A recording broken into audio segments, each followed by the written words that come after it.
خرم ساگر YouTube channel کے ناظرین السلام علیکم۔ عشق مصطفیٰ صلی اللہ علیہ وآلہ وسلم۔ اللہ تعالیٰ نے جب عالم احدیت سے نکل کر عالم کثرت میں ظہور کا ارادہ فرمایا تو میم احمدی کا نقاب اوڑھ کر صورت احمدی اختیار کی اور اس کے لیے کائنات میں نزول فرمایا۔ حدیث قدسی ہے، میں ایک مخفی خزانہ تھا، میں نے چاہا کہ پہچانا جاؤں، پس میں نے مخلوق کو پیدا فرمایا۔ سلطان العارفین حضرت صحیح سلطان باؤ رحمۃ اللہ علیہ نے اس حدیث قدسی میں رسالہ روحی شریف میں یہ خوبصورت اضافہ فرمایا ہے، مجھے مکمل پہچانا انسان کامل نے، جو سر چشمہ ہے میری حقیقت ہویت کا، ذات احد میں پہچان کا یہ جذبہ اور چاہت اس شدت سے ظہور پذیر ہوئی کہ اس نے عشق کی صورت اختیار کر لی۔ محبت میں اگر شدت پیدا ہو جائے تو عشق بن جاتا ہے، اور یہ عشق اور چاہے جانے کا جذبہ ہی تھا جس نے اللہ وحدہ کو گوشہ تنہائی سے نکل کر کثرت میں ظہور پر مائل کیا، اور پھر ذات حق تعالیٰ نے اپنے ظہور اور پہچان کے لیے کائنات میں نزول فرمایا اور عشق کا بازار گرم کیا۔ حدیث قدسی کے الفاظ کے مطابق صوفیہ اکرام نے اللہ تعالیٰ کے نزول اور ظہور کے مراتب بیان فرمائے ہیں، جنہیں تنزیلات ستہ کہا جاتا ہے، اور جو حقیقت محمدیہ صلی اللہ علیہ وآلہ وسلم کا بیان بھی ہے۔ ان مراتب کی تفصیل ذیل میں بیان کی جا رہی ہے۔ احدیت، اللہ تعالیٰ کی ذات کا یہ مرتبہ لا تعین بلکہ عدم تعین و اطلاق کا مرتبہ ہے۔ یہ کن تو میں تھا کا مقام ہے۔ یہاں اللہ تعالیٰ کی ذات بطون در بطون ہے، جسے سمجھنا کسی کے لیے ممکن نہیں، کیونکہ یہاں وہ قرآن مجید کی آیت میں فرمایا کوئی شے اس کی مثل نہیں کی شان کے ساتھ موجود ہے۔ یہ وہ مرتبہ ہے جس کے متعلق اللہ تعالیٰ نے فرمایا، یعنی اللہ تھا اور اس کے ساتھ کوئی شے نہ تھی۔ اس مرتبہ میں نہ علمی تعین ہے اور نہ ہی کوئی خارجی تعین ہے۔ یہ مرتبہ جملہ اسماء و صفات، اشارہ و کنایہ سے منزہ اور مبرہ ہے۔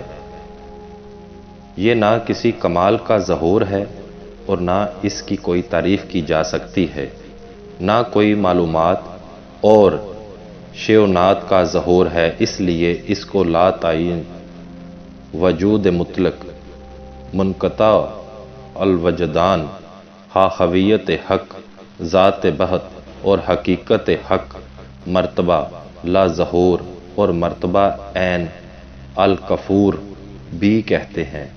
یہ سب نام صوفیہ کرام نے سمجھانے کے لیے رکھے ہیں، تاہم اس کے باوجود یہی ذات واجب الوجود باقی تمام مراتب کی عین اور حقیقت ہے۔ یہ ایک ایسا مرتبہ ہے جس پر علم قدیم بھی احاطہ نہیں کر سکتا۔ مرتبہ احدیت رب تعالیٰ کی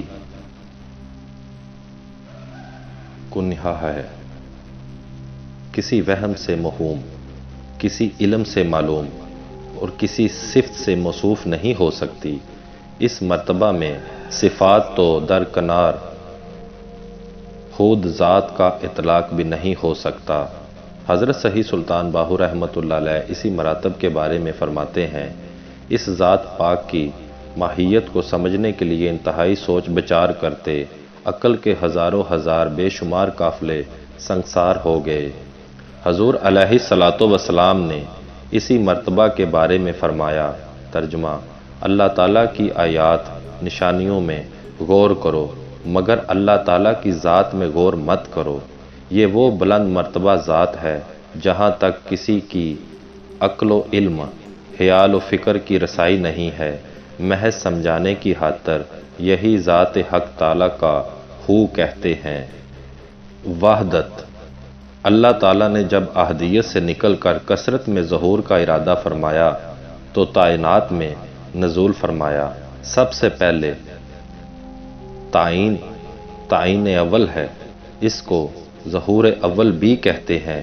یہ مرتبہ کنزن خزانہ ہے، وہ ذات کے اظہار کا پہلا مرتبہ ہے جہاں ذات نور محمدی صلی اللہ علیہ وآلہ وسلم کی صورت میں ظاہر ہوئی، اور یہ نور ہی خزانہ ہے جو اپنا اظہار چاہتا ہے۔ یہاں ذات کا ظہور الذات فی الذات ہے، یہاں ظہور الحقیقت فی الحقیقت ہے۔ اسے حقیقت محمدیہ صلی اللہ علیہ وآلہ وسلم بھی کہتے ہیں، یعنی نور مطلق سے نور محمدی صلی اللہ علیہ وآلہ وسلم کا ظہور۔ اللہ تعالیٰ نے جب احدیت سے نکل کر کثرت میں آنے کا ارادہ فرمایا تو وحدت میں ظہور فرمایا اور میم احمدی کا نقاب اوڑھ کر صورت احمدی اختیار کی۔ سلطان العارفین حضرت صحیح سلطان باہو رحمۃ اللہ علیہ اس مرتبہ کے بارے میں فرماتے ہیں، جان لے جب نور احدی نے وحدت کے گوشہ تنہائی سے نکل کر کثرت میں ظہور کا ارادہ فرمایا تو اپنے حسن کی تجلی سے رونق بخشی۔ اس کے حسن بے مثال اور شمع و جمال پر دونوں جہان پروانہ وار جل اٹھے، اور میم احمدی صلی اللہ علیہ وآلہ وسلم کا نقاب اوڑھ کر صورت احمدی صلی اللہ علیہ وآلہ وسلم اختیار کی۔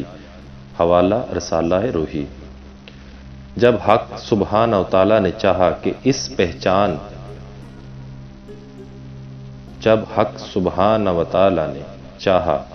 اس کی پہچان ہو اور اسے کوئی پہچاننے والا ہو تو خود سے اس میں ذات جدا کیا،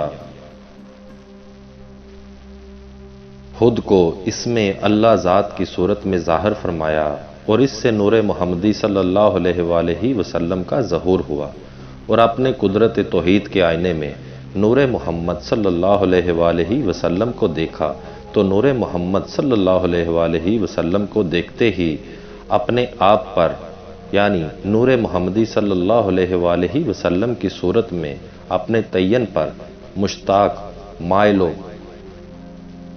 فریفتہ ہوا، اور اپنی ہی بارگاہ سے رب الارباب حبیب اللہ کا خطاب پایا۔ مدرجہ ذیل احادیث مبارکہ اور احادیث قدسی میں حقیقت محمدیہ صلی اللہ علیہ وآلہ وسلم کی طرف واضح اشارہ ہے۔ ترجمہ: حق تعالیٰ نے سب سے پہلے میرا نور پیدا کیا۔ پھر دوسری احادیث کا ترجمہ ہے، میں اللہ کے نور سے ہوں اور تمام مخلوق میرے نور سے ہے۔ پھر فرمایا، سب سے پہلے اللہ نے میری روح کو پیدا فرمایا۔ سیدنا غوث العظم حضرت شیخ عبد القادر جیلانی رضی اللہ تعالیٰ عنہ فرماتے ہیں، جان لے کہ اللہ تعالیٰ نے سب سے پہلے روح محمدی صلی اللہ علیہ وآلہ وسلم کو اپنے نور جمال سے پیدا کیا، جیسا کہ فرمان حق تعالیٰ ہے، میں نے روح محمد صلی اللہ علیہ وآلہ وسلم کو اپنے چہرے کے نور سے پیدا فرمایا، یا جیسا کہ حضور علیہ الصلاۃ والسلام کا فرمان ہے، اللہ تعالیٰ نے سب سے پہلے میری روح کو پیدا فرمایا، اللہ تعالیٰ نے سب سے پہلے میرے نور کو پیدا فرمایا، اللہ تعالیٰ نے سب سے پہلے قلم کو پیدا فرمایا، اللہ تعالیٰ نے سب سے پہلے عقل کو پیدا فرمایا۔ ان سب سے مراد ایک ہی چیز ہے، اور وہ ہے حقیقت محمدیہ صلی اللہ علیہ وآلہ وسلم، جس کا نام نور اس لیے رکھا کہ آپ صلی اللہ علیہ وآلہ وسلم کی ذات ظلمات جلالیہ سے بالکل پاک ہے، جیسا کہ حق تعالیٰ کا فرمان ہے قرآن مجید میں۔ ترجمہ: بے شک تمہارے پاس آیا اللہ کی طرف سے ایک نور اور کتاب مبین، اور عقل اس لیے کہا کہ آپ صلی اللہ علیہ وآلہ وسلم کی ذات تمام کلیات پر محیط ہے، اور قلم اس لیے نام رکھا کہ آپ صلی اللہ علیہ وآلہ وسلم کی ذات علم کو منتقل کرنے کا ذریعہ ہے، جیسا کہ قلم عالم حروفات میں علم نقل کرنے کا ذریعہ ہے۔ ان تمام سے مراد حقیقت محمدیہ صلی اللہ علیہ وآلہ وسلم ہے، اور اگر حضور صلی اللہ علیہ وآلہ وسلم نہ ہوتے تو کچھ نہ ہوتا، اگر محمد صلی اللہ علیہ وآلہ وسلم نہ ہوتے تو کائنات میں کچھ نہ ہوتا، جیسا کہ حدیث قدسی میں ہے، ترجمہ اے محبوب صلی اللہ علیہ وآلہ وسلم، اگر آپ صلی اللہ علیہ وآلہ وسلم نہ ہوتے تو میں اپنا رب ہونا ظاہر نہ کرتا۔ اے محبوب صلی اللہ علیہ وآلہ وسلم، اگر آپ صلی اللہ علیہ وسلم نہ ہوتے تو میں کائنات کو پیدا نہ کرتا۔ یہی نور محمدی صلی اللہ علیہ وآلہ وسلم ابتدا ہے۔ تمام محلوقات کی تخلیق کی اور تمام ارواح مومنین کی تخلیق بھی اسے نوری محمد صلی اللہ علیہ وآلہ وسلم سے ہوئی۔ اصل مومن وہ ہے جو عروج کرتا ہوا اپنی ابتدا یعنی نور محمدی صلی اللہ علیہ وآلہ وسلم تک پہنچ جائے اور صاحب لولاک ہو جائے، جیسا کہ مومنین کے بارے میں حضور علیہ الصلاۃ والسلام نے ارشاد فرمایا، میں اللہ کے نور سے ہوں، تمام مومن میرے نور سے ہیں۔ دوسرا فرمایا، میں اللہ کے نور سے ہوں اور تمام مومن مجھ سے ہیں۔ اسی مرتبہ میں ذات بطون سے ظہور کی طرف آ گئی، یعنی صرافت ذاتی کو چھوڑ کر کثافت کی طرف توجہ کی۔ یہ ذات کا نزول اول یا ظہور اول ہے اور اسے حقیقت محمدیہ صلی اللہ علیہ وآلہ وسلم اس لیے کہتے ہیں کہ آپ صلی اللہ علیہ وآلہ وسلم کی حقیقت احد ہے، جیسا کہ حدیث نبوی صلی اللہ علیہ وآلہ وسلم ہے، میں میم کے بغیر احمد ہوں۔ جس نے مجھے دیکھا اس نے تحقیق میں اللہ تعالیٰ کو دیکھا۔ میرا اللہ تعالیٰ کے ساتھ ایک ایسا وقت بھی ہوتا ہے جس میں کوئی مقرب فرشتہ اور نبی مرسل نہیں سما سکتا۔ مفہوم قرآن مجید میں ارشاد باری تعالیٰ ہے۔ ترجمہ اے نبی صلی اللہ علیہ وآلہ وسلم، جو لوگ آپ صلی اللہ علیہ وآلہ وسلم کے ہاتھ پر بیعت کرتے ہیں وہ دراصل اللہ کے ہاتھ پر بیعت کرتے ہیں اور ان لوگوں کے ہاتھوں پر اللہ تعالیٰ کا ہاتھ ہے۔ پھر قرآن مجید میں اللہ تعالیٰ نے ارشاد فرمایا، اے محبوب صلی اللہ علیہ وآلہ وسلم، یہ کنکریاں آپ صلی اللہ علیہ وآلہ وسلم نے نہیں بلکہ اللہ تعالیٰ نے پھینکی ہیں۔ پھر فرمایا ترجمہ، جس نے رسول اللہ صلی اللہ علیہ وسلم کی اطاعت کی اس نے اللہ تعالیٰ کی اطاعت کی۔ یہ چند آیات اور احادیث ہیں جو حقیقت محمدیہ صلی اللہ علیہ وآلہ وسلم کی طرف اشارہ کرتی ہیں، ورنہ پورا قرآن حقیقت محمدیہ صلی اللہ علیہ وآلہ وسلم کا ترجمان ہے۔ تذکرہ غوثیہ، جو کہ حضرت شاہ غوث قلندر قادری رحمۃ اللہ علیہ پانی پتی کے ملفوظات پر مشتمل کتاب ہے۔ اس میں غوث علی شاہ قلندر قادری رحمۃ اللہ علیہ اس مرتبہ وحدت کی حقیقت ایک روایت کے ذریعے بیان فرماتے ہیں۔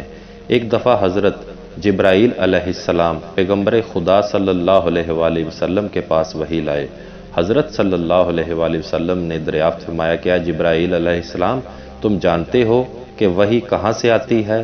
انہوں نے عرض کیا کہ حضرت صلی اللہ علیہ وآلہ وسلم، میری رسائی سدرۃ المنتہا سے آگے نہیں۔ اس مقام پر ایک ندائے غیب وارد ہوتے ہیں، اس کو آپ صلی اللہ علیہ وآلہ وسلم تک پہنچا دینا میرا کام ہے، اس سے زیادہ کچھ نہیں جانتا۔ آپ صلی اللہ علیہ وآلہ وسلم نے فرمایا کہ اب کی بار ندا ہو تو اسی پر پرواز شروع کرو اور دیکھو کہ یہ ندا کہاں سے آتی ہے۔ حضرت جبرائیل علیہ السلام نے ایسا ہی کیا اور ایک طویل مسافت طے کرنے کے بعد دیکھا کہ حضرت صلی اللہ علیہ وآلہ وسلم خود وہ ندا وحی کر رہے ہیں۔ پھر حضرت جبرائیل علیہ السلام زمین کی طرف متوجہ ہوئے تو دیکھا کہ حضرت صلی اللہ علیہ وآلہ وسلم اپنی جگہ پر موجود ہیں۔ یہ روایات بیان کرنے کے لیے بعد غوث علی شاہ قلندر قادری رحمۃ اللہ علیہ نے ارشاد فرمایا کہ اس بات کا یہ مطلب نہیں ہے کہ حضرت صلی اللہ علیہ وسلم نے اپنے تئیں اس عالم ناسوت اور اس عالم وحدت میں دکھلا دیا، بلکہ یہی بھی موجود ہیں اور وہاں بھی۔ سبحان اللہ۔